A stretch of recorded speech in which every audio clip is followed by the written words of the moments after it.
Don't worry, ma'am. We're going to save your baby if nobody else on this plane would. The baby's lips were turning blue. The flight attendant had walked past 3 times, ignoring the mother's desperate pleas. But 12-year-old Ava wasn't going to let that baby die. What happened next would change Ava's life forever, and reconnect 2 women who hadn't seen each other in 20 years. This is a story about courage, about destiny, and about how one moment of bravery can ripple through time in ways you could never imagine.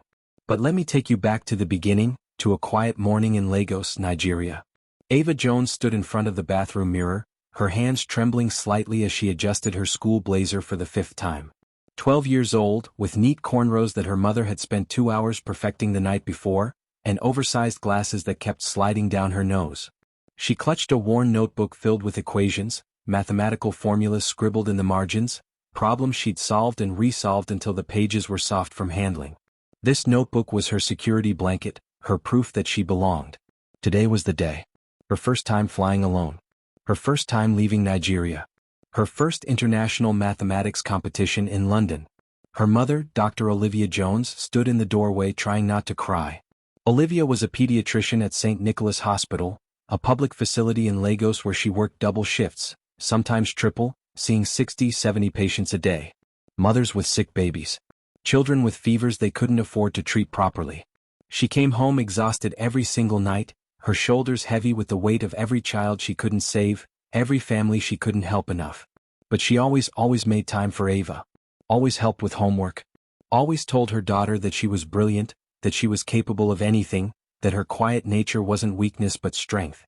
Olivia had been saving for 3 years to make this trip possible. 3 years of skipped lunches, of taking extra shifts, of saying no to herself so she could say yes to her daughter's dreams. Because Olivia believed in education the way some people believe in miracles. It was the one thing no one could take away.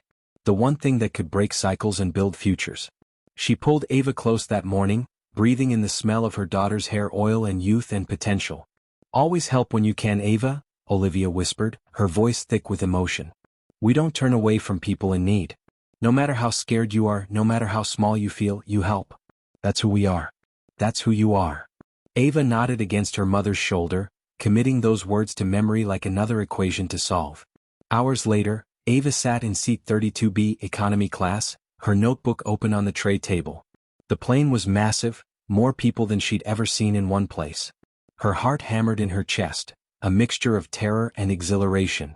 She was really doing this. Really flying across the world to compete against the smartest kids from dozens of countries.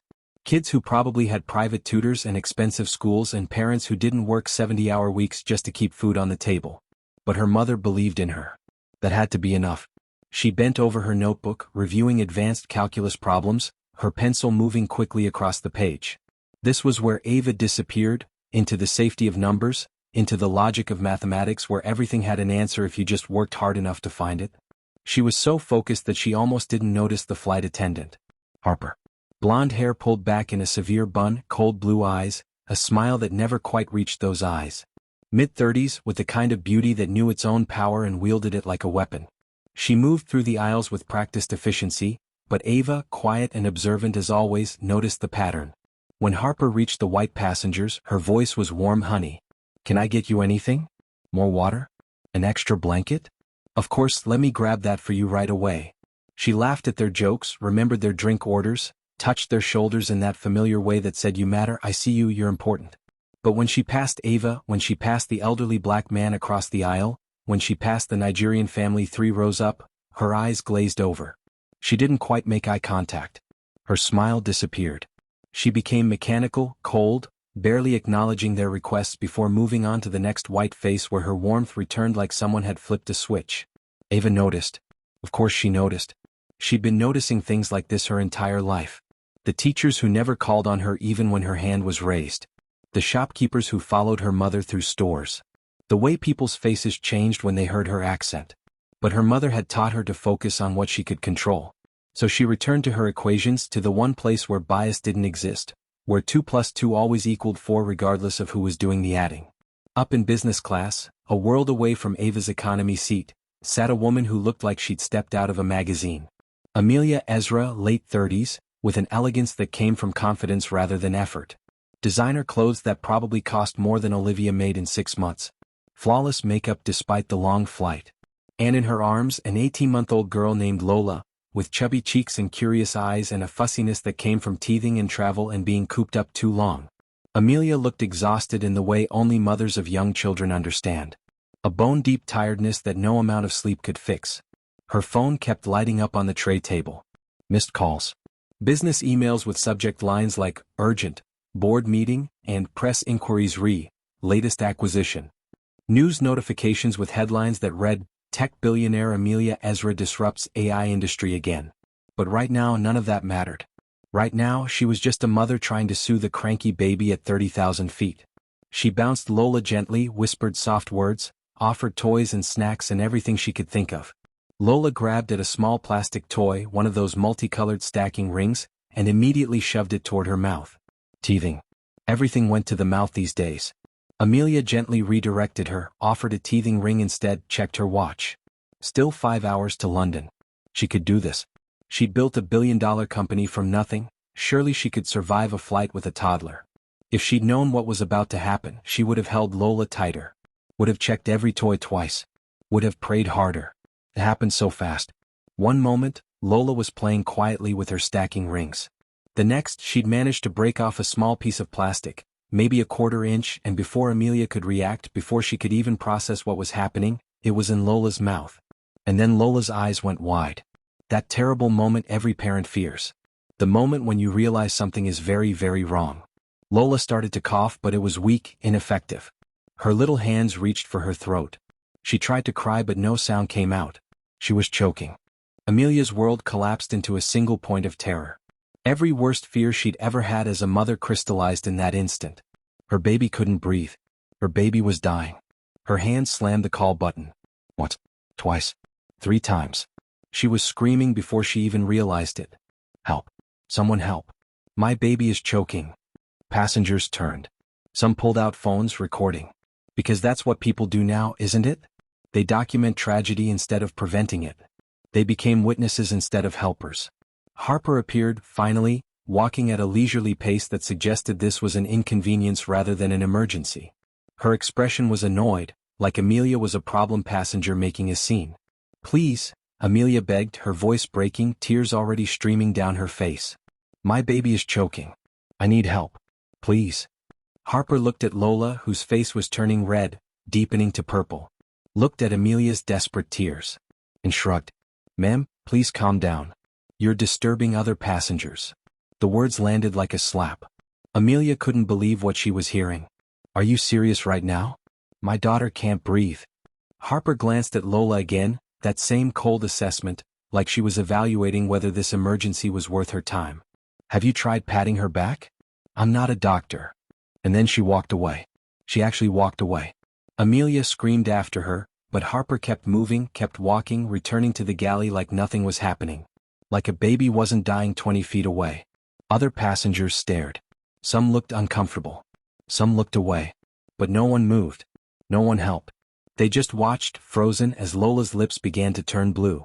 Amelia tried everything she knew. Back blows, but they weren't working. She was crying so hard she could barely see, her hands shaking, her mind fracturing with terror. This couldn't be happening. Not her baby. Not Lola. Not like this. In economy, Ava heard the commotion.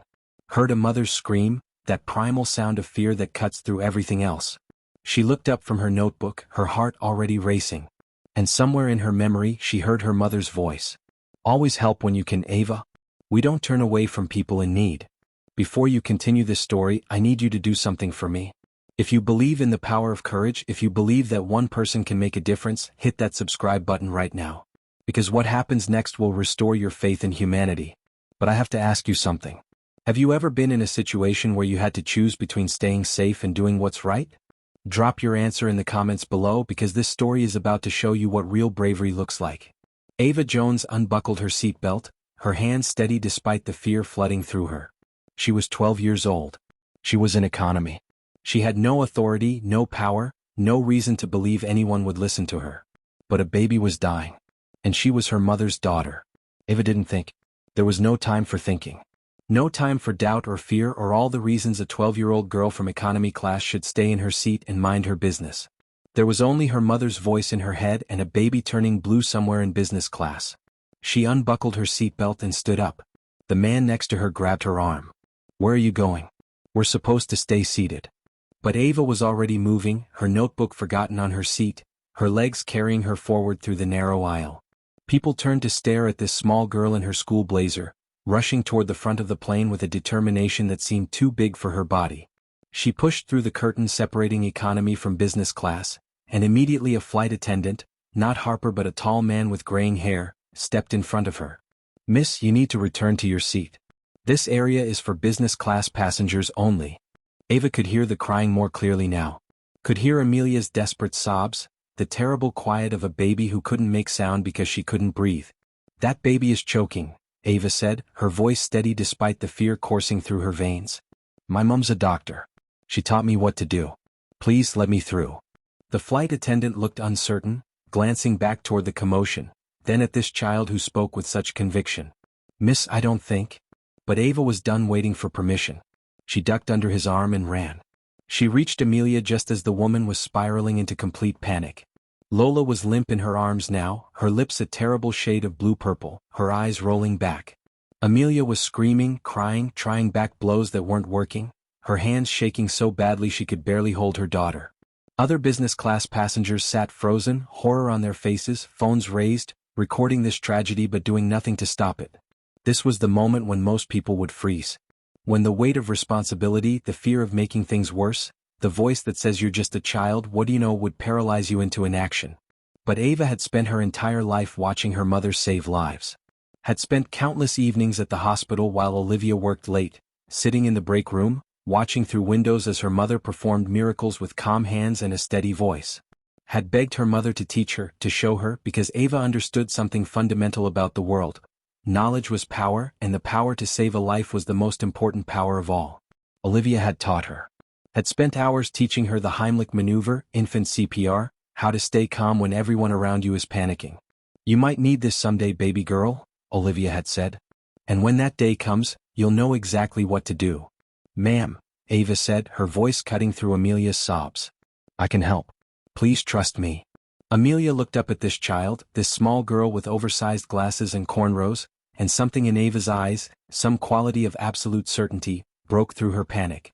"Please," Amelia whispered, her voice destroyed by crying. "Please save my baby." She handed Lola to Ava. The weight of that tiny body, so still, so frighteningly still, settled into Ava's arms. She could feel dozens of eyes on her. Could feel the pressure of this moment, the knowledge that if she failed, this baby would die and it would be recorded on 20 different phones and she would have to live with that forever. But she didn't think about any of that. She thought about her mother's hands, steady and sure. She thought about the practice sessions in their tiny apartment, using a doll, Olivia's voice patient and encouraging. "Support the head, Ava. 5 back blows, firm but not too hard. Check the mouth. 5 chest thrusts if needed. You can do this." Ava positioned Lola face down along her forearm, supporting the baby's head and neck exactly as she'd been taught. Her hands were small but they were steady. So steady. She delivered 5 sharp back blows between Lola's shoulder blades. Firm, precise, exactly the right amount of force. Nothing. The cabin had gone completely silent. No one was breathing. The only sound was Amelia's quiet sobbing, a prayer whispered in a language Ava didn't understand. Ava turned Lola over, cradling the baby's head, and began chest thrusts. 2 fingers on the breastbone pushing down and up, down and up. Her mother's voice in her head, counting. 1, 2, 3, 4, 5. Nothing. Ava's heart was hammering now, but her hands never shook. She turned Lola face down again. 5 more back blows, each one a prayer, each one carrying all the hope she had. And then, on the 4th blow she saw it. The small piece of plastic, visible now in Lola's mouth. Ava swept it out with her finger, a movement so quick and precise it was almost beautiful.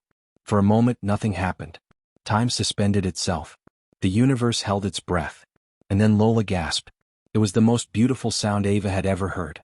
A desperate, gulping intake of air, followed immediately by a wail, a cry so loud and strong and alive that it seemed impossible this same baby had been silent and blue just seconds before.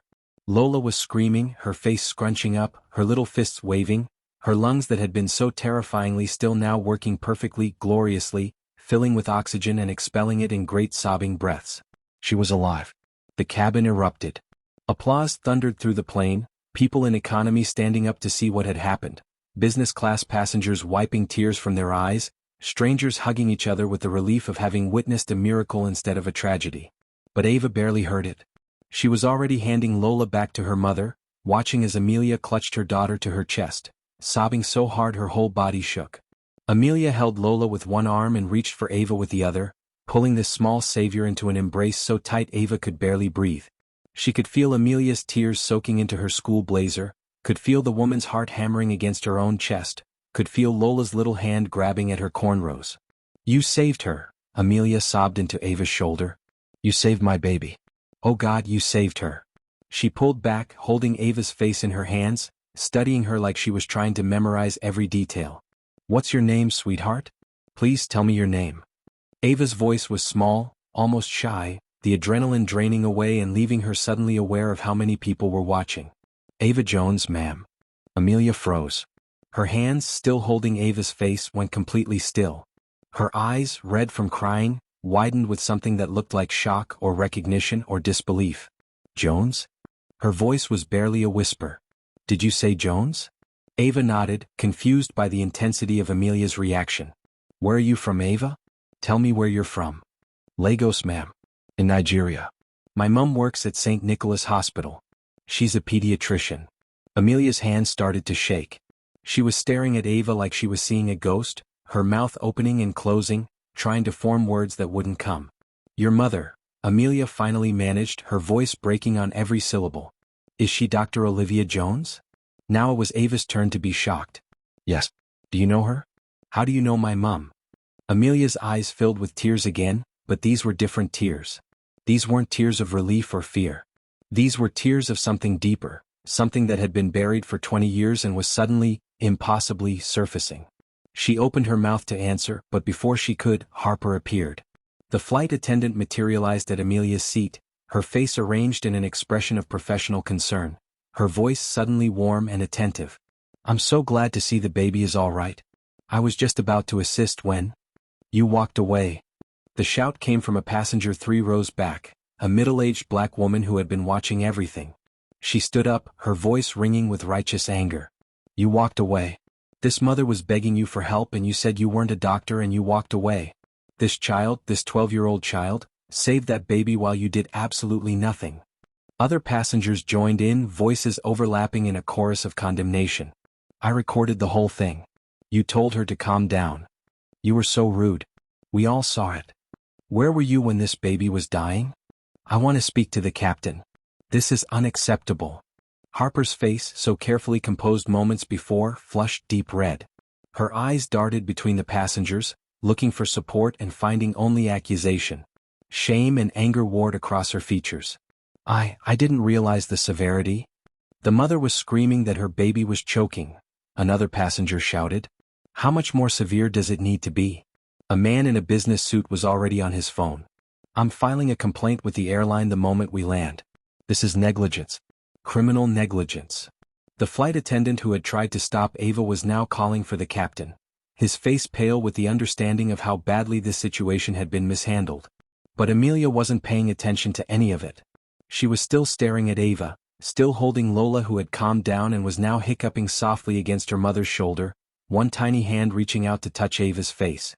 "Come with me," Amelia said softly, gesturing to the empty seat beside her. "Please, Ava. I need to talk to you. I need to tell you something about your mother." Ava sat, her mind reeling. Around them, passengers were still confronting Harper, still demanding answers, but it all felt distant, unimportant compared to the way Amelia was looking at her. Lola had stopped crying entirely now, her chubby arms wrapped around her mother's neck, but her eyes were fixed on Ava with the trusting curiosity of toddlers who instinctively know good people from bad. Amelia took a shaky breath, composing herself, one hand rubbing circles on Lola's back. "Your mother and I grew up together," she began, her voice thick with emotion. "We were best friends from the time we were 7 years old until we were 18. Inseparable. People used to joke that we were the same person in different bodies." Ava leaned forward, hungry for these pieces of her mother's past that Olivia so rarely spoke about. "We grew up in the same neighborhood in Lagos. Not the nice part. The part where electricity was a luxury and running water was something you hoped for. But we had each other and we had dreams. Oh, Ava, we had such big dreams. Amelia's eyes went distant, seeing the past. Olivia was going to be a doctor. She knew it from the time she was 8 years old, after her little brother got sick and they couldn't afford the medicine to save him. She held his hand when he died, and she made a promise that day that she would spend her life saving children other people couldn't afford to save. That was your mother. Always putting others first. Always seeing the hurt in the world and trying to heal it. Ava felt tears prickling her eyes. Her mother had never told her about an uncle who died. Never mentioned this piece of her origin story. And I wanted to build things, Amelia continued. Technology. Systems that could help people. I was obsessed with computers even though I'd barely seen one. I read every book I could find, taught myself to code from a borrowed textbook. Olivia and I, we made a pact. We were going to succeed together. We were going to lift each other up. We were going to never forget where we came from, and we were going to use our success to pull others up behind us. She paused, her hand tightening around Lola. But then I got a scholarship to MIT. Full ride. The opportunity of a lifetime. I was 18, Ava. 18 and terrified and so excited I could barely breathe. Your mother was the one who convinced me to go. I was afraid to leave her, afraid to leave Lagos, but she said I had to. She said I was going to change the world and she would be cheering for me every step of the way. Amelia's voice cracked. I left for America. And I promised, I swore to her that we would stay in touch. That distance wouldn't change us. That she was my sister, my family, and nothing would break that bond. She looked down at her hands, at the expensive rings, the manicured nails, all the markers of success. But life got busy. College was brutal. I was one of 3 black women in my computer science program. I had to fight for every grade, prove myself constantly, deal with professors who didn't think I belonged there and students who assumed I was a diversity admit. I threw myself into my work. Into proving them all wrong. Her voice dropped to barely a whisper. And then after college I started my company. It was just me and a laptop and an idea that everyone said would never work. I was working 20-hour days, living on ramen, maxing out credit cards, trying to get funding in Silicon Valley as a young black woman with an accent and no connections. Do you know how many times I was told no, Ava? Do you know how many investors looked right through me like I wasn't even there? Ava shook her head, captivated by this story, by this window into a world she'd never imagined. But I made it work. The company grew. We disrupted the AI industry. We became successful. Then very successful. Then I became what they call a billionaire, which still feels surreal to say out loud. She looked at Ava, her eyes swimming with tears and guilt. And somewhere in all of that, I lost Olivia's phone number. I switched phones and didn't back up my contacts properly, and just like that, she was gone. I tried to find her, Ava. I need you to know I tried. But Lagos has 20 million people. St. Nicholas Hospital doesn't have a website. Your mother isn't on social media. I hired investigators, but Jones is a common name and I didn't have enough information, and after a while, I started to wonder if maybe she didn't want to be found. If maybe I'd hurt her too badly by disappearing. The tears were flowing freely now. I failed her. I failed the one person who believed in me before anyone else did. The person who pushed me to go, who told me I could do anything, who was supposed to be with me for every success. And I wasn't there for her. I don't know if she got married, if she struggled, if she needed help. I missed everything. I became rich and successful and I lost the person who mattered most. Before you judge me too harshly, let me ask you something. Have you ever lost touch with someone who mattered? Someone you swore you'd stay connected to, but life got in the way? Drop a comment below and tell me about it, because this story is about to show you that some connections can survive even 20 years of silence. And if you believe in second chances, in the power of destiny bringing people back together, hit that subscribe button right now. Because what happens next will make you believe in miracles. Ava sat very still, processing everything Amelia had just told her.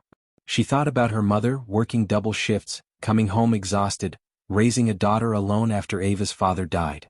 She thought about all the times Olivia had looked sad when she thought Ava wasn't watching. All the times she'd caught her mother staring at old photographs with an expression Ava couldn't quite name.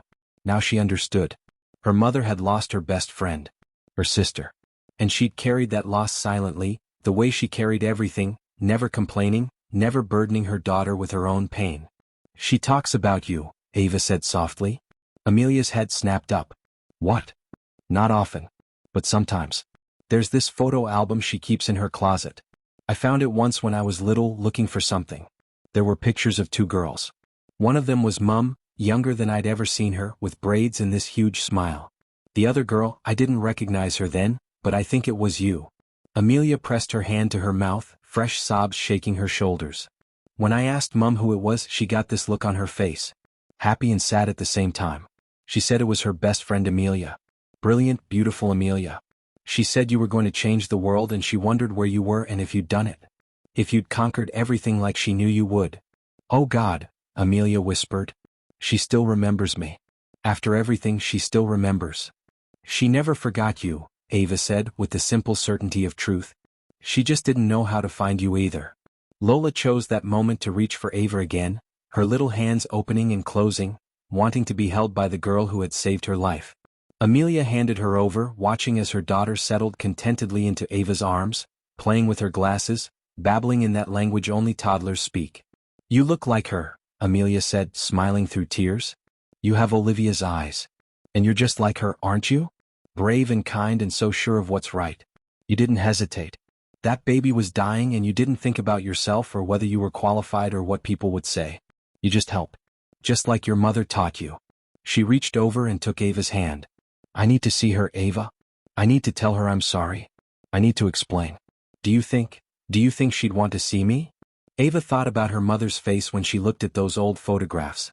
Thought about the way Olivia's voice got soft when she mentioned Amelia's name. I think she'd want nothing more, Ava said. And in that moment, at 30,000 feet, two lives that had run parallel for 20 years finally, impossibly, began to converge again. For the next hour, as the plane cut through clouds somewhere over the Sahara Desert, Ava told Amelia about her mother's life.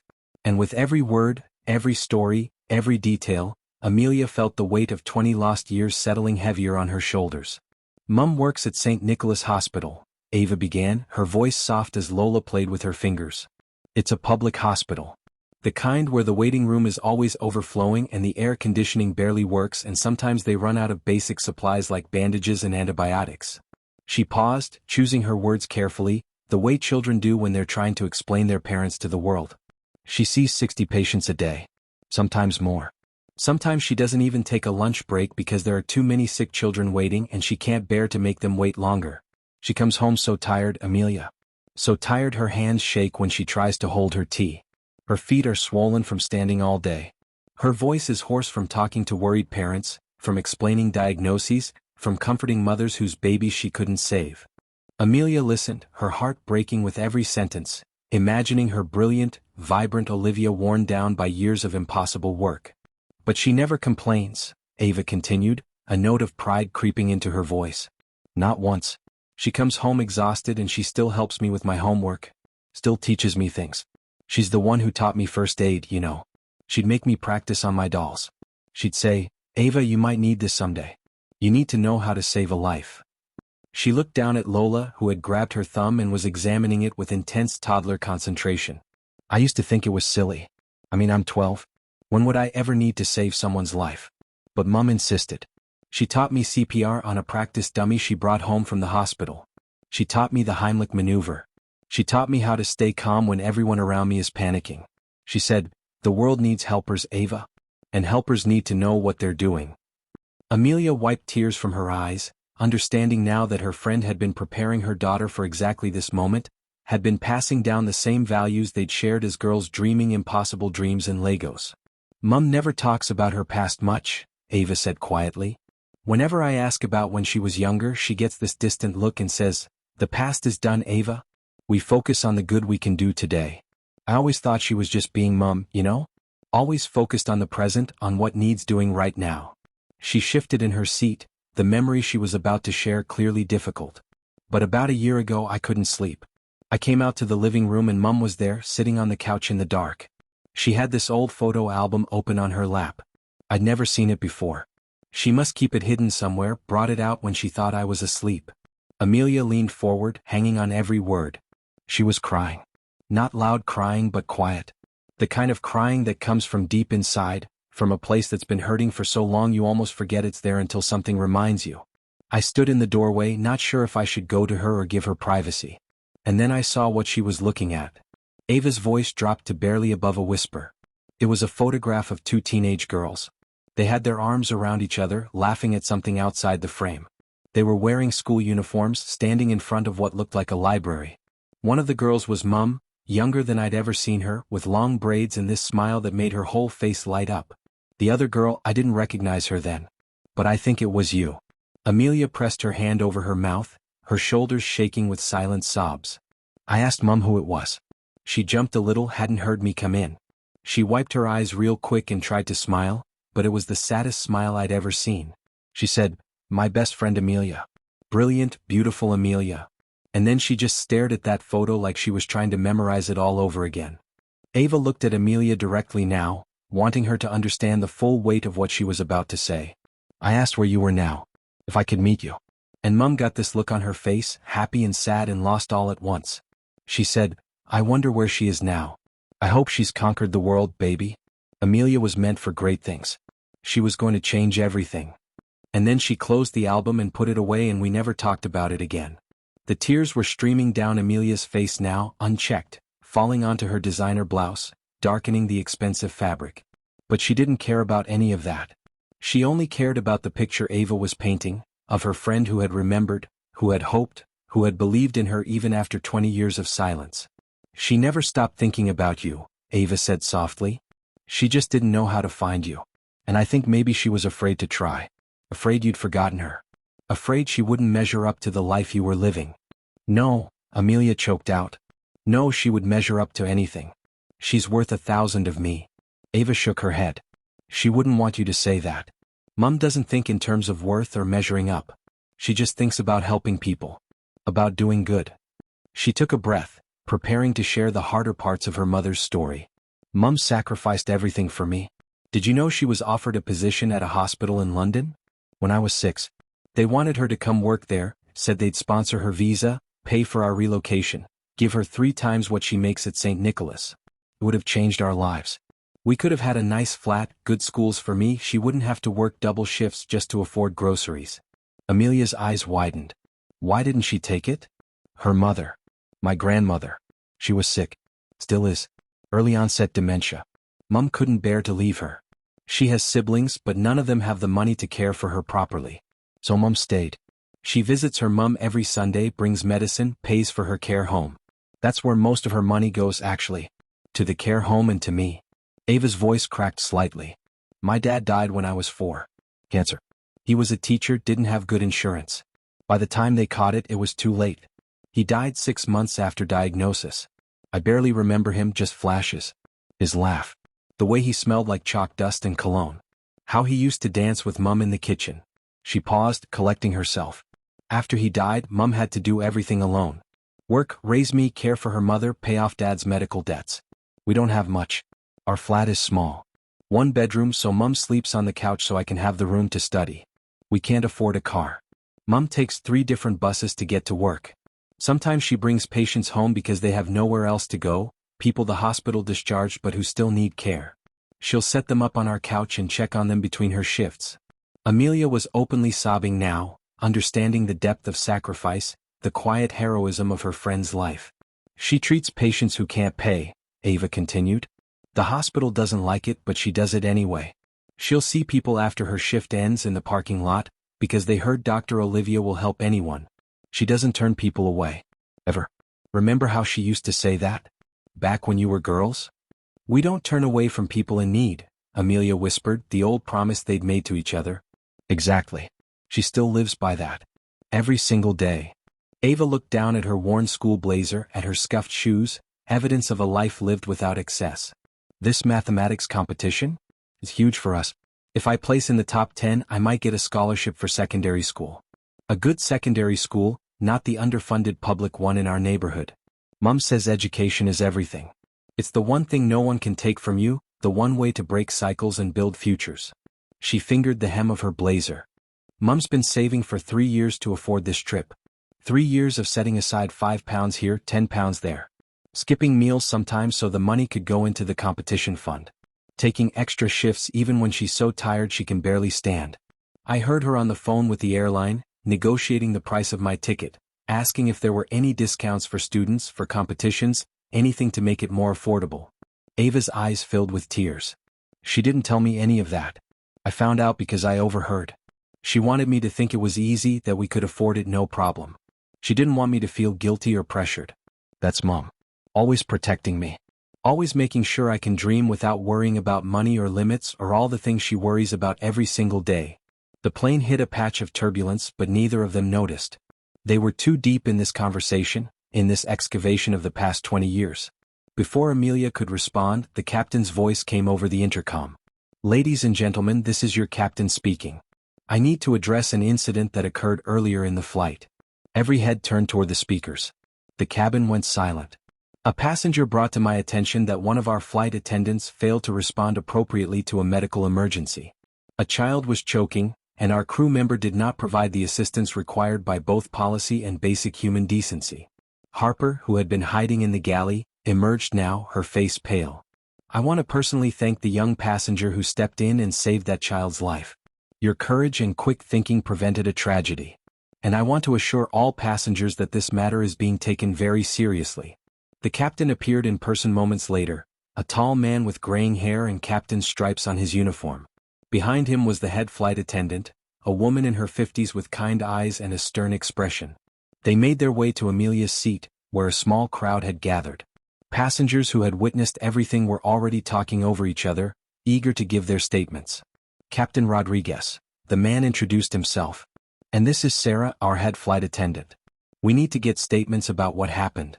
The middle-aged black woman who had first called out Harper stepped forward. I'll tell you exactly what happened.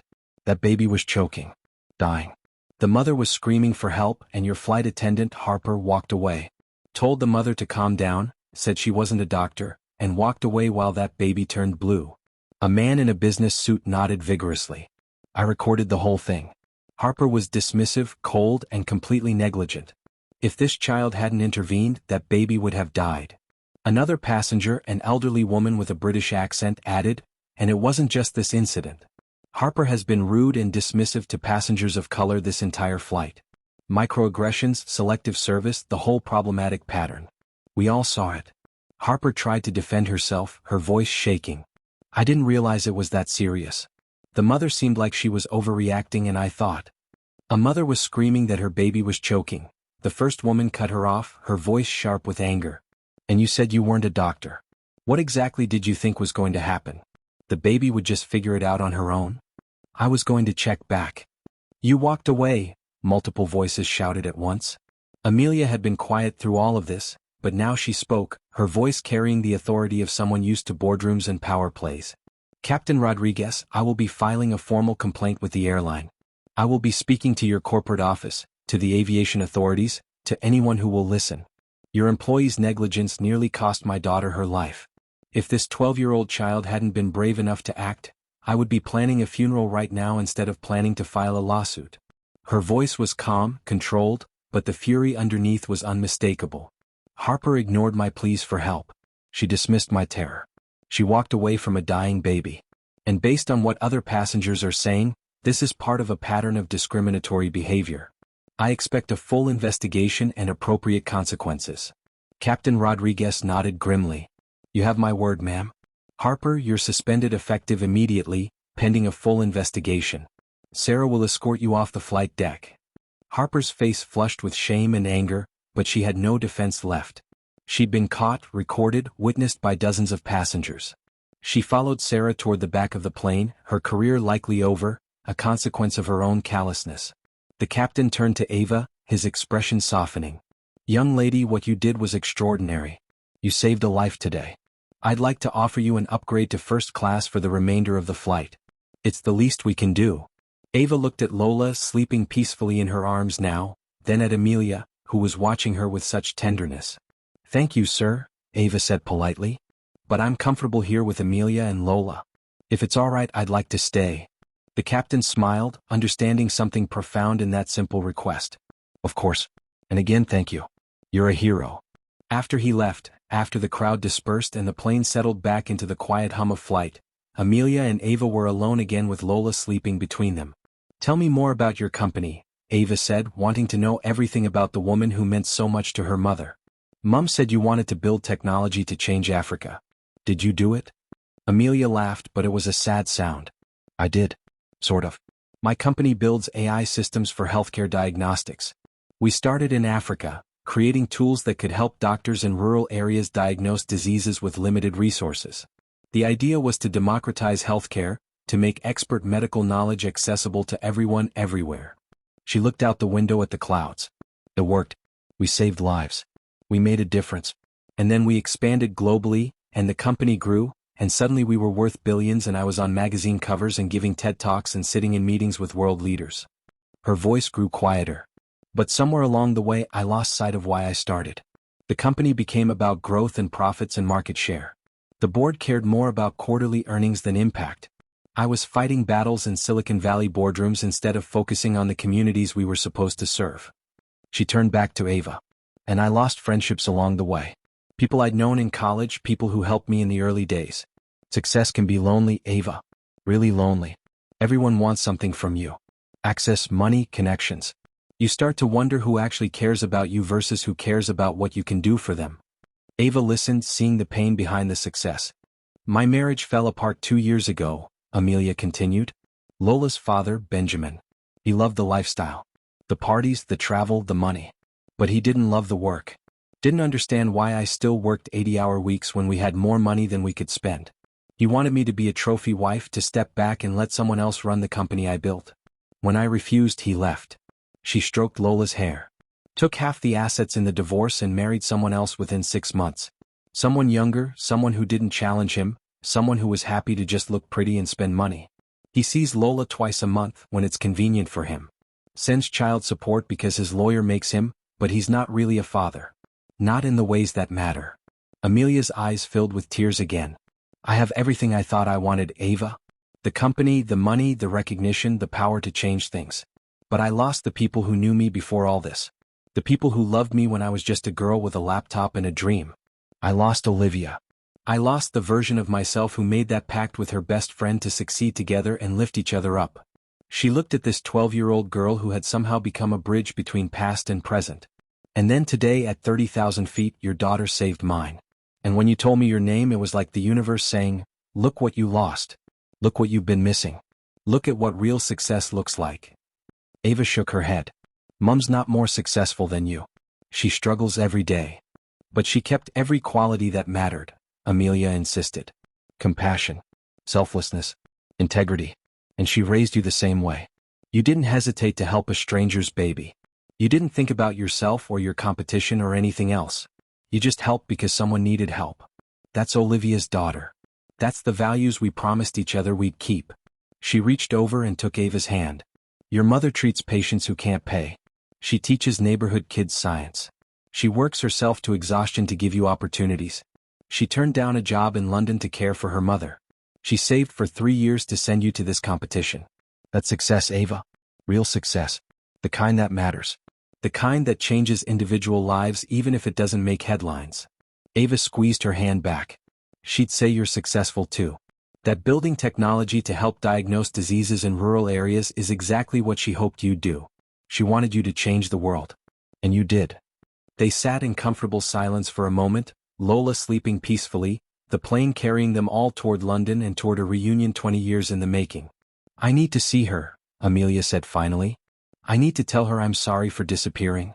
I need to explain that I never forgot her, that I tried to find her, that she's been in my heart every single day even when she wasn't in my life. She looked at Ava seriously. Would you help me? Would you help me call her? I'm supposed to be in London for meetings, but they can wait. Everything can wait. Your mother is more important than any business deal. Ava nodded, feeling the weight of this moment, understanding that she was about to reunite two women who had loved each other like sisters, who had been separated by time and distance and circumstances but never really by choice. She's going to cry, Ava warned. Mum doesn't cry much, but when she does, it's a lot. Amelia laughed through her tears. I remember. She cried when we graduated primary school. Cried when we got into secondary school. Cried when I got my scholarship to MIT. She feels everything so deeply. She still does, Ava confirmed. Lola stirred in her sleep, her little hand reaching out and grabbing Ava's finger, holding on tight even in dreams. Amelia watched this, her baby daughter trusting this gentle child completely, and she pulled out her phone. She took a photo.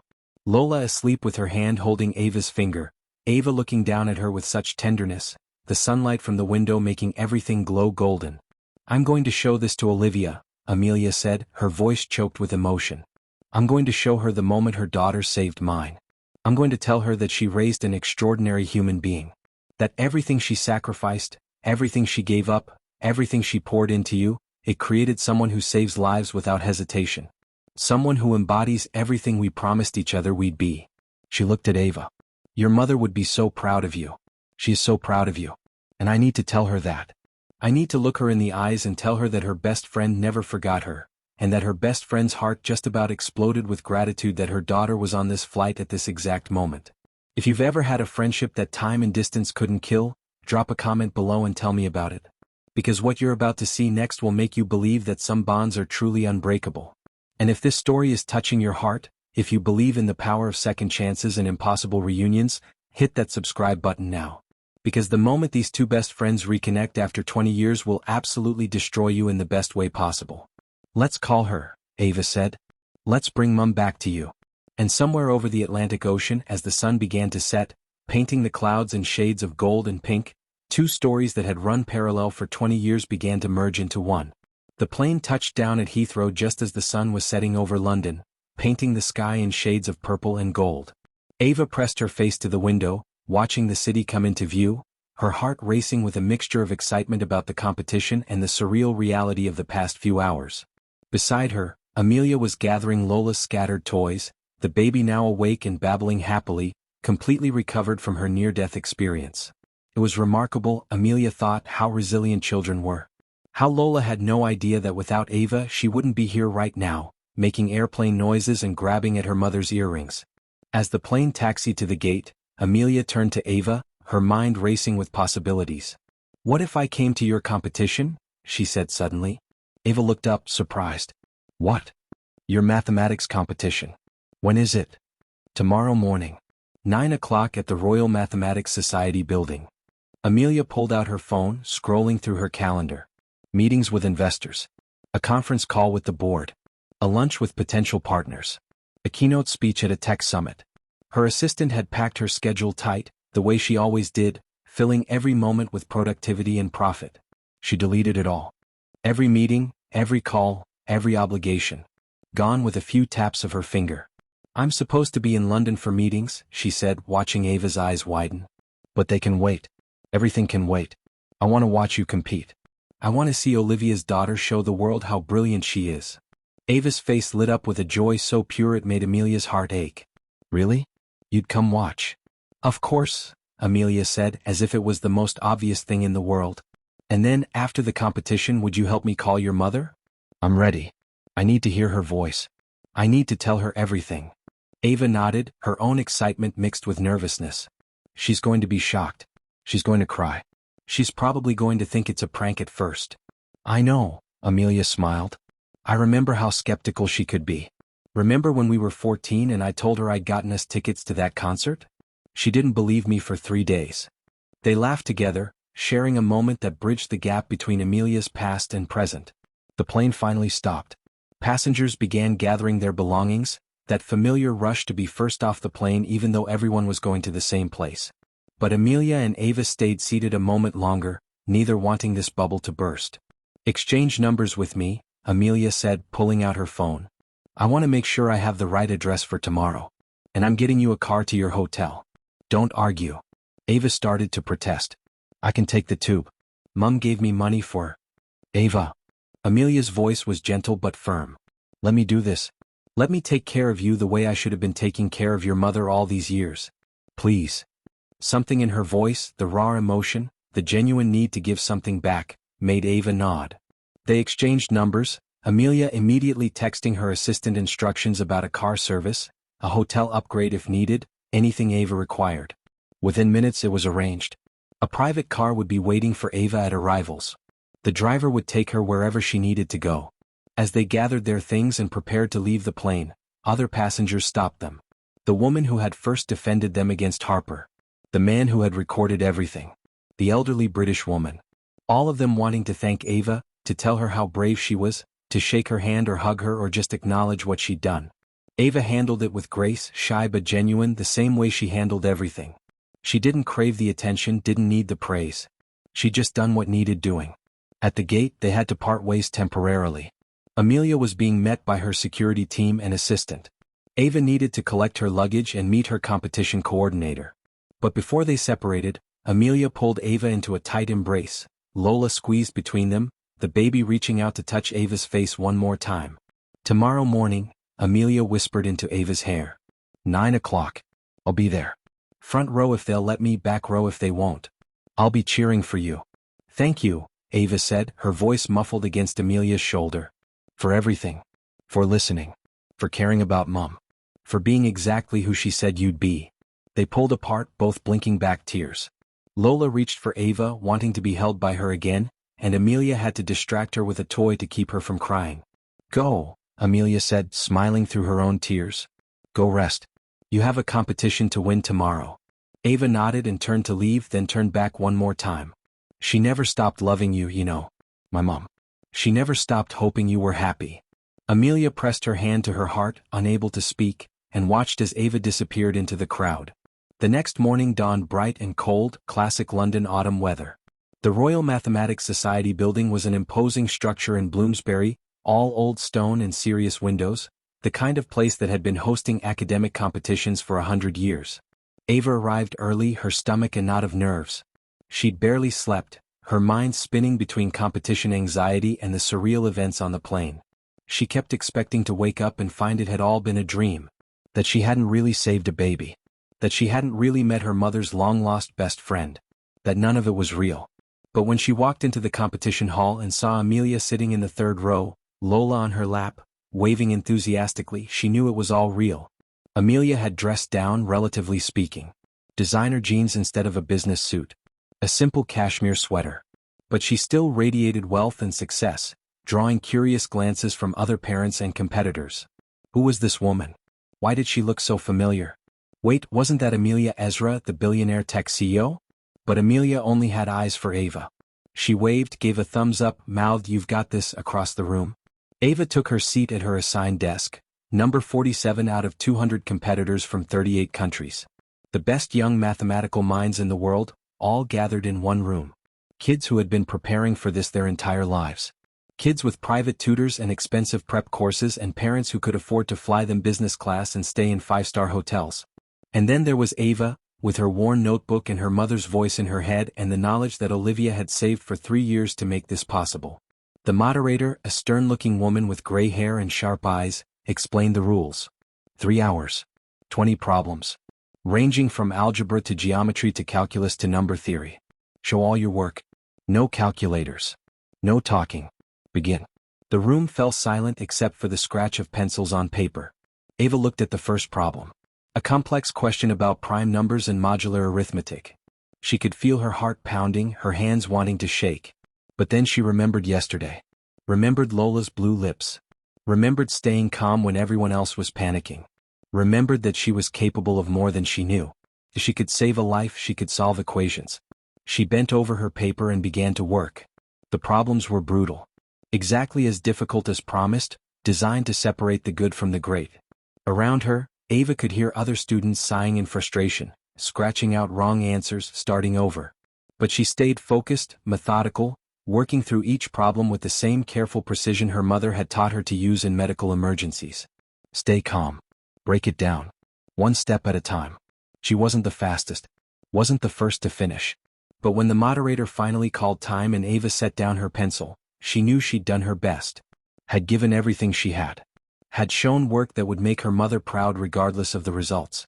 As competitors filed out, comparing answers and groaning over mistakes, Amelia was waiting in the hallway.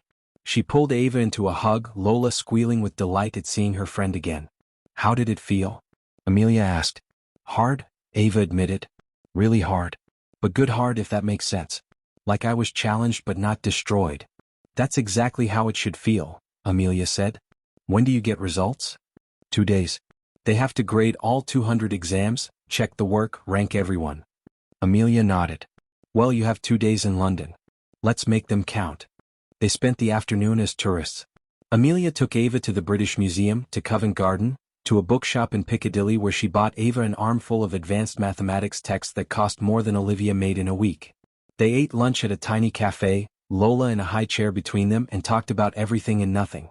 About Lagos and Silicon Valley. About dreams and sacrifices. About the strange way the universe works, bringing people together in impossible moments. As evening approached, Amelia suggested they head to her hotel. I think it's time, she said quietly. I think I'm ready to call her. The hotel was the kind of place Ava had only seen in movies. The Savoy, overlooking the Thames, where doormen in uniforms opened doors and the lobby was all marble and gold and old-world elegance. Amelia's suite was on the top floor, with floor-to-ceiling windows showing the river and the city lights beginning to twinkle in the dusk. Ava stood at the window, trying not to think about the fact that this single room probably cost more than her mother made in 6 months. Behind her, Amelia was pacing. She'd been confident all day, but now, facing the actual moment of calling Olivia, she was terrified. What if she doesn't want to talk to me? Amelia asked, voicing the fear she'd been carrying. What if she's angry? What if she thinks I abandoned her? Ava turned from the window. Then you explain. You tell her the truth. You tell her you tried to find her. You tell her you never forgot. What if that's not enough? It will be, Ava said with certainty. Because she loves you. She never stopped loving you. I've seen the way she looks at your picture. Heard the way she says your name. She's been waiting for you, Amelia. She just didn't know you were waiting for her too. Amelia took a deep breath, pulled out her phone, and looked at the number Ava had written down for her. Dr. Olivia Jones's personal mobile. The direct line to the woman who had been her sister in everything but blood. Okay, she said. Okay. Let's do this. Ava sat on the couch, Lola playing with blocks beside her. Amelia stood by the window, phone in hand, and dialed. It rang once. Twice. In Lagos it was late evening. Olivia had just gotten home from a 14-hour shift. She was exhausted, her feet aching, her mind still on a patient she'd lost that afternoon, a little boy who'd come in too late, whose family couldn't afford the treatment that might have saved him. She'd cried in her car before driving home, the way she always did when she lost a patient, allowing herself 5 minutes of grief before she had to be strong again. She was making tea when her phone rang. Unknown international number. Probably a scam. But what if it was about Ava? What if something had happened to her daughter? She answered immediately, her heart in her throat. Ava? Are you okay? Is something wrong? On the other end, Ava smiled at her mother's voice, that familiar worry, that immediate jump to protect her daughter. Mom, I'm fine. Better than fine. But someone wants to talk to you. What? Ava, what's going on? Ava looked at Amelia, whose hand was shaking as she took the phone. Olivia? Amelia's voice cracked on the name. It's me. It's Amelia. Amelia Ezra. There was a long silence on the other end. So long that Amelia thought maybe the call had dropped, maybe Olivia had hung up, maybe this was all a terrible mistake. And then, barely a whisper, a voice Amelia hadn't heard in 20 years but would have recognized anywhere. Mimi? It was Olivia's childhood nickname for her. Mimi. Short for Amelia, but also sounding like the word for me in Spanish, which Olivia had thought was fitting. You're my me, she used to say. My other half. Is this real? Olivia's voice was shaking now. Am I dreaming? Is this some kind of joke? It's real, Amelia sobbed, the tears she'd been holding back all day finally breaking free. It's me, Liv. It's really me. I'm here with Ava. I'm in London with your daughter. What? Oh, I don't understand. And then Amelia told her everything. Told her about the flight, about Lola choking, about a 12-year-old girl who rushed forward without hesitation and saved a baby's life. Told her about learning Ava's name, about the impossible coincidence, about spending the last day falling in love with Olivia's daughter the same way she'd fallen in love with Olivia 23 years ago. On the other end, Olivia was crying so hard she could barely breathe. She'd sunk to her kitchen floor, her back against the cabinets, her whole body shaking with sobs 20 years in the making. I thought you forgot about me, Olivia finally said, her voice broken. You became so successful, so famous. I'd see your name in the news sometimes, articles about the brilliant Amelia Ezra, the tech billionaire, the woman who was changing everything. And I was so proud of you, Mimi. So proud. But I thought you'd moved on. Thought you had a whole new life and I was just some girl from your past. Never, Amelia choked out. Not for a single day. I tried to find you, Liv. I lost your number and I tried everything. Hired investigators, searched online, called every hospital in Lagos. But you weren't listed anywhere and Jones is such a common name and I didn't have enough information and I started to think maybe you didn't want to be found. I thought the same thing, Olivia whispered. Thought maybe you were too busy for your old friend. Thought maybe I wouldn't fit into your new world. They both cried together, separated by thousands of miles but connected by a bond that 20 years and success and loss in life hadn't managed to break. "Tell me everything," Amelia said. "Tell me about your life. About Ava's father. About your work. About everything I missed." And Olivia did. She told Amelia about meeting her husband, a teacher named Samuel who made her laugh and believed in her dreams. About their 4 years of happiness before the cancer came. About raising Ava alone, about the struggles and the joys and the exhaustion of being a single mother and a full-time doctor and a daughter to a sick mother all at once. She told Amelia about the patients she couldn't save, the ones that haunted her dreams. About the patients she did save, the miracles that kept her going. About the hospital she loved despite its flaws, the community she served despite having nothing left to give some days. And Amelia told Olivia her story. About MIT and the loneliness and the fighting to prove herself. About building her company from nothing, about the successes and failures, about becoming wealthy beyond imagination but losing herself somewhere along the way. About her failed marriage, about Benjamin who wanted a trophy wife instead of a partner. About Lola, the light of her life, the reason she kept going even when success felt hollow. They talked for 2 hours. 2 hours of laughter and tears, of shared memories and new stories, of filling in 20 years of gaps in the space of one phone call. At one point, Ava took the phone and talked to her mother, telling her about the competition, about how hard the problems were but how she'd done her best. Telling her about London, about the British Museum, about Amelia and Lola and everything that had happened. Olivia was crying again but this time with pride. "That's my girl," she kept saying. "That's my daughter. You saved a baby, Ava. You saved a life. You taught me how," Ava said simply. "You taught me everything that mattered." When Amelia got the phone back, she had made a decision. "I'm coming to Lagos," she told Olivia. "Next week. I'm clearing my schedule and I'm coming to see you.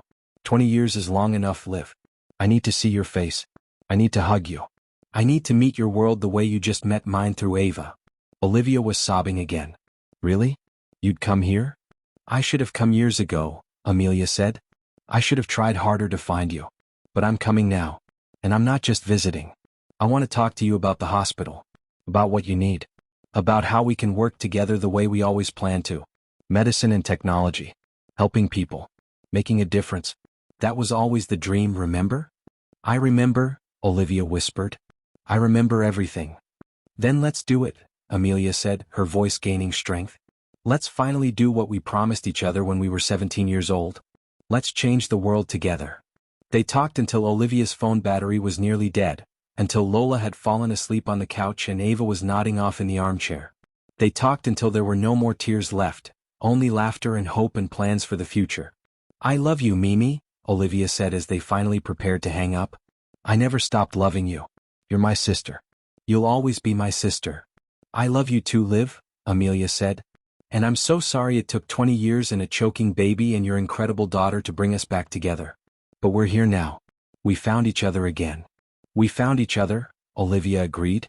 After they hung up, Amelia stood at the window, looking out at the Thames, at the lights of London, at the city where her daughter had almost died and where her past had crashed into her present in the most beautiful, impossible way. Ava came to stand beside her, and Amelia wrapped an arm around her shoulders. "Thank you," Amelia said quietly. "Thank you for saving Lola. Thank you for bringing your mother back to me. Thank you for being exactly who you are." Ava leaned into her. "You're going to come to Lagos? Really? Really? I'm going to meet your mother in person. I'm going to hug her until she can't breathe. And then we're going to figure out how to make up for 20 lost years." She looked down at Ava. "And I'm going to make sure you never have to worry about school fees or competitions or any of the things your mother has been sacrificing to provide. Because that's what family does. We take care of each other." Ava's eyes widened. "What do you mean?" But Amelia just smiled, a secret she wasn't ready to reveal yet. "You'll see," she said. "In 2 days when you get your competition results, you'll see. Have you ever had a moment where your past and present collided in a way that changed everything? Where something you thought was lost forever suddenly came back into your life? Share your story in the comments because sometimes the universe has a plan we can't even imagine. And if you believe in the power of friendship that transcends time, in connections that can't be broken by distance or years, hit that subscribe button. Because what happens next will show you that some promises are worth keeping, even if it takes 2 decades to fulfill them. Outside the window, London sparkled in the night, a city of millions of stories, millions of lives intersecting and diverging and sometimes impossibly coming back together. And in Lagos, Olivia sat on her kitchen floor, her phone clutched to her chest, crying tears of joy for the first time in years. Her best friend had come back. And her daughter, her beautiful, brave daughter, had made it happen. 2 days felt like 2 years. Ava spent them exploring London with Amelia and Lola, trying to distract herself from the constant anxiety gnawing at her stomach. Every time her phone buzzed, her heart jumped. Every notification made her think maybe, just maybe, the results were early. But they weren't.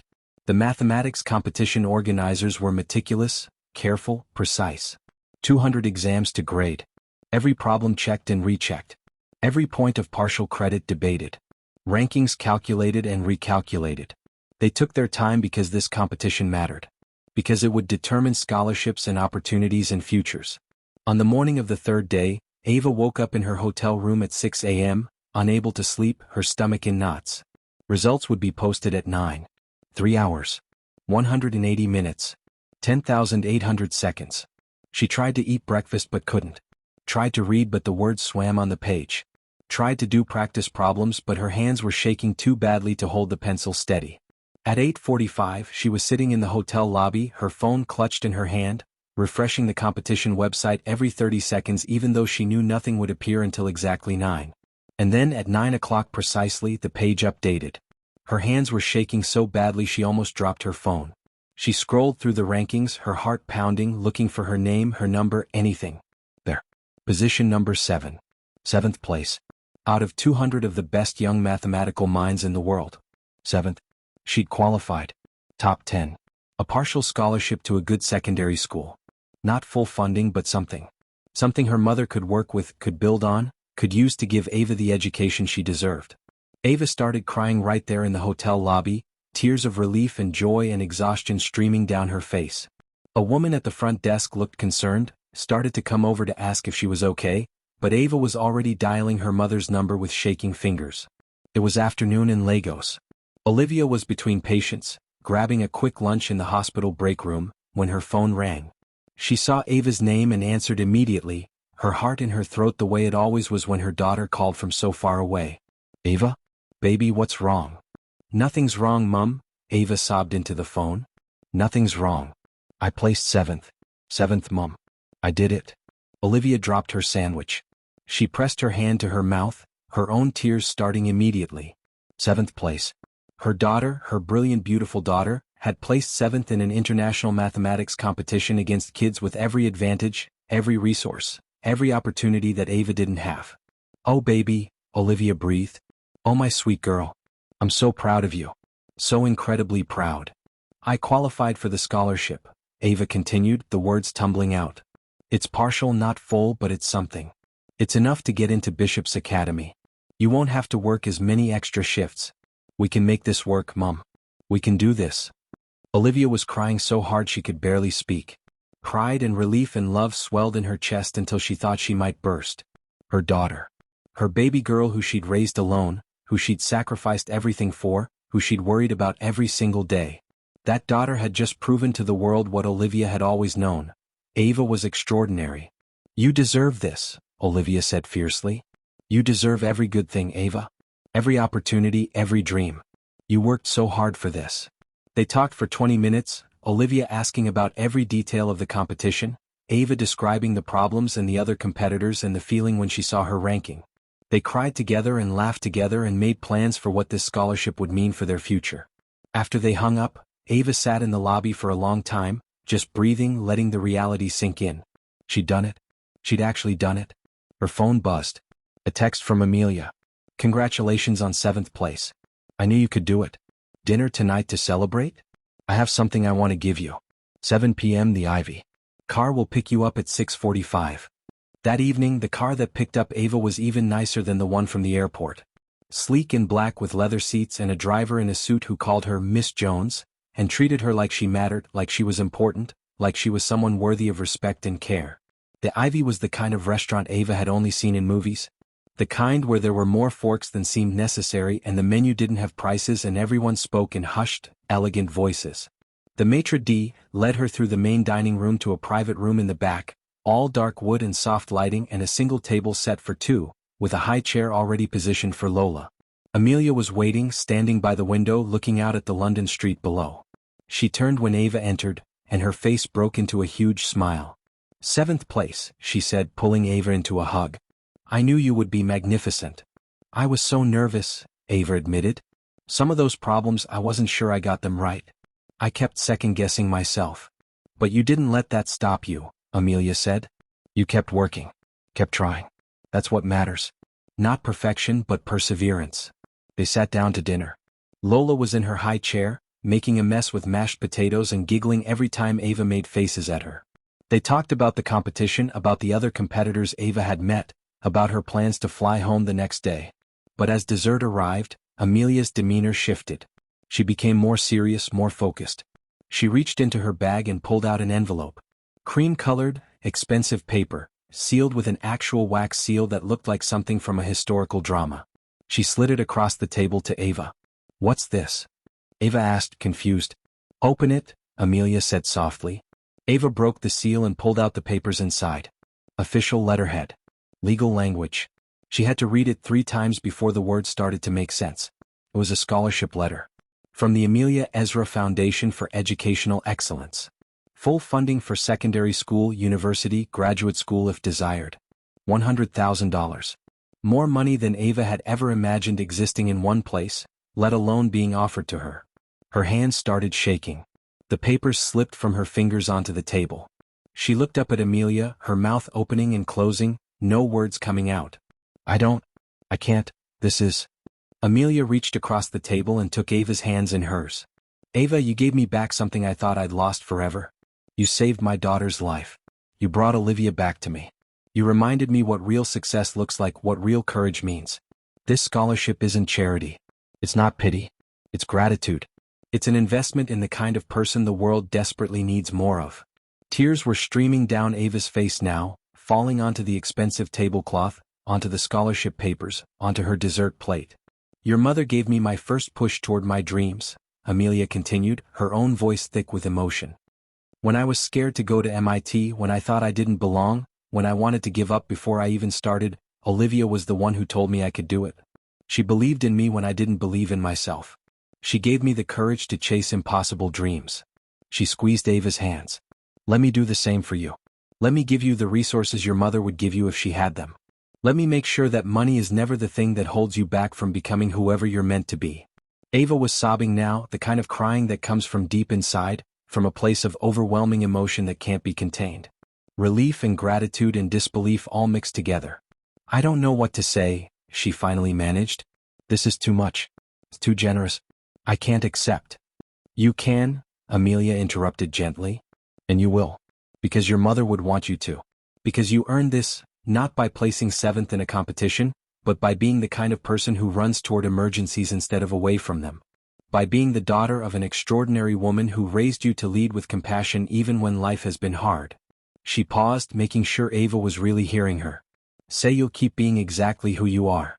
Say you'll use this opportunity not just for yourself, but to help others the way you helped Lola. Say you'll grow up to be the kind of person who makes the world better just by being in it. That's all I ask. The world needs people like you and your mother. It needs helpers. It needs healers. It needs people who don't turn away from those in need."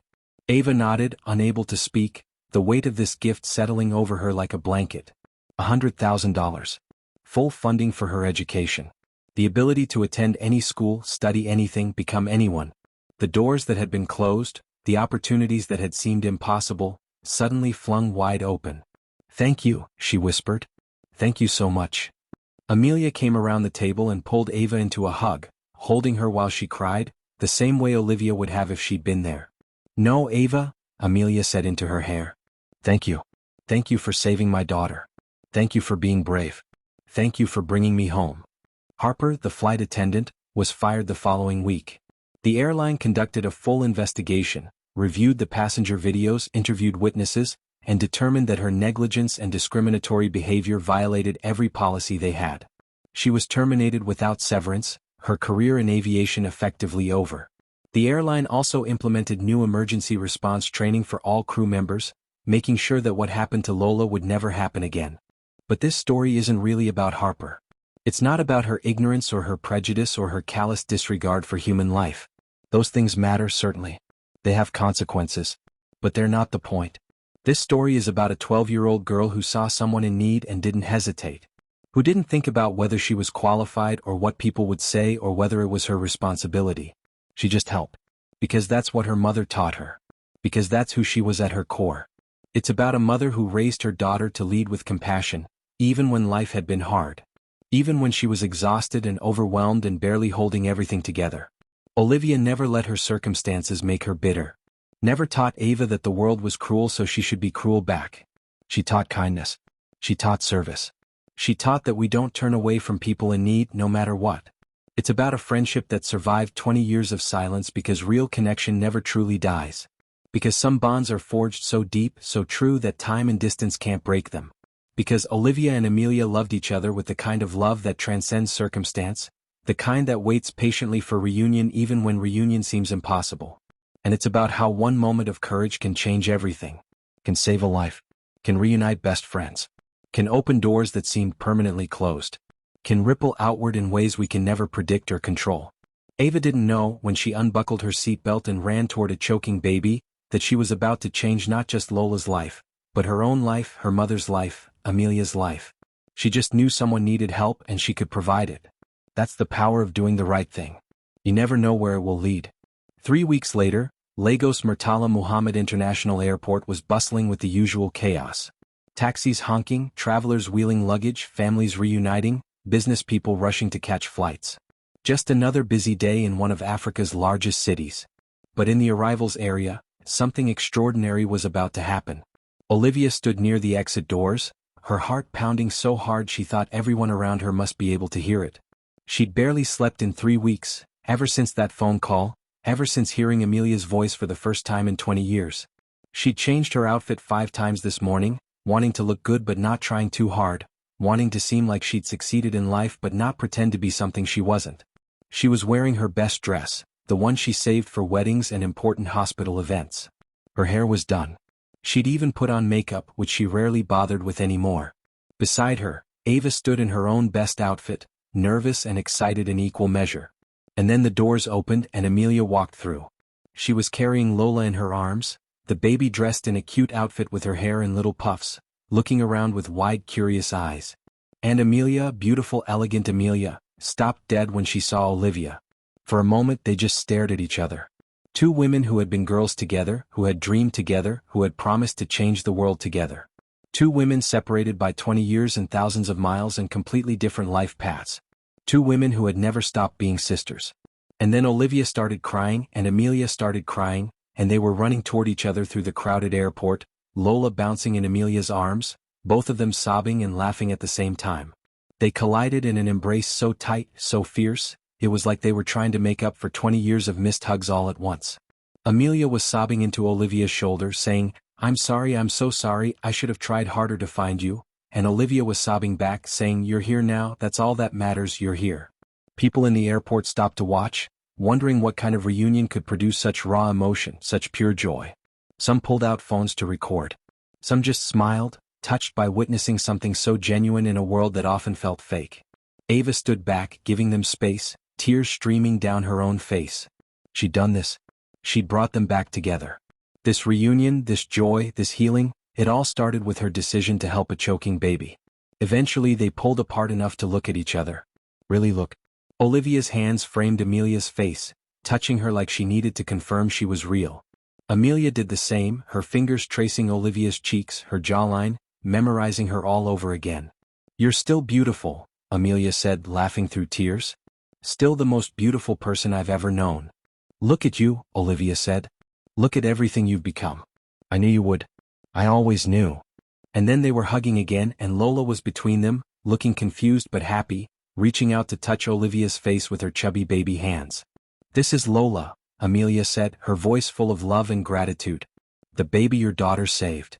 Olivia took Lola into her arms, holding her close, pressing a kiss to her forehead. "Hello, sweet girl. Hello, precious one.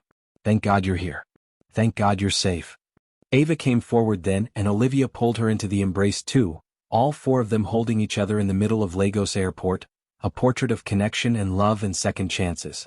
In the weeks that followed, Amelia stayed in Lagos. She met with Olivia's hospital administrators. She toured the facility, saw the overcrowded waiting rooms, the outdated equipment, the dedicated staff working with almost nothing. And she made a decision. The Amelia Ezra Foundation would fund a new pediatric wing at St. Nicholas Hospital. State-of-the-art equipment, proper staffing, research facilities. Everything Olivia needed to save the children she'd been trying to save with inadequate resources for 20 years. But more than that, Amelia and Olivia became partners. They combined Amelia's technology expertise with Olivia's medical knowledge. They developed AI diagnostic tools specifically designed for resource-limited settings. They created telemedicine networks connecting rural clinics to specialists in cities. They built systems that made quality healthcare accessible to people who'd never had access before. They became what they'd always promised to be, partners in making the world better. Two brilliant women combining their strengths, lifting each other up, helping thousands of people in the process. And Ava watched it all. Watched her mother blossom with the support and resources she'd never had before. Watched Amelia become part of their family, a presence at Sunday dinners and school events and quiet evenings reading together. Watched Lola grow up calling Olivia Auntie and playing with Ava like she was her big sister. Ava went on to attend Bishop's Academy on her scholarship. She excelled, of course, graduating top of her class. She went to university, studied medicine, followed in her mother's footsteps. She became the kind of doctor who treated patients regardless of their ability to pay. Who taught medical students that compassion was just as important as competence. Who never forgot the lesson she learned at 12 years old. When someone needs help, you don't hesitate. But that's another story. This story is about what happened at 30,000 feet. About a moment of crisis that became a moment of reunion. About courage and compassion and connection. Because sometimes, the most extraordinary things happen in ordinary moments. Sometimes, doing the right thing doesn't just save one life, it transforms many lives. Sometimes, kindness creates ripples we can't even imagine. Sometimes, a 12-year-old girl on a plane can change the world, one brave decision at a time. Harper lost her job. But Ava gained a future. Amelia regained her best friend. Olivia received the support she'd needed for decades. Lola got to grow up healthy and loved. And thousands of patients received better health care because two friends finally reunited and combined their talents. All because a young girl heard someone in need and refused to turn away. That's the power of compassion. That's the ripple effect of courage. That's what happens when we raise our children to lead with kindness, to help without hesitation, to see other people's pain as our own responsibility. The world needs more Avas. More Olivias. More people who don't calculate the cost before offering help. More people who run toward emergencies instead of away from them.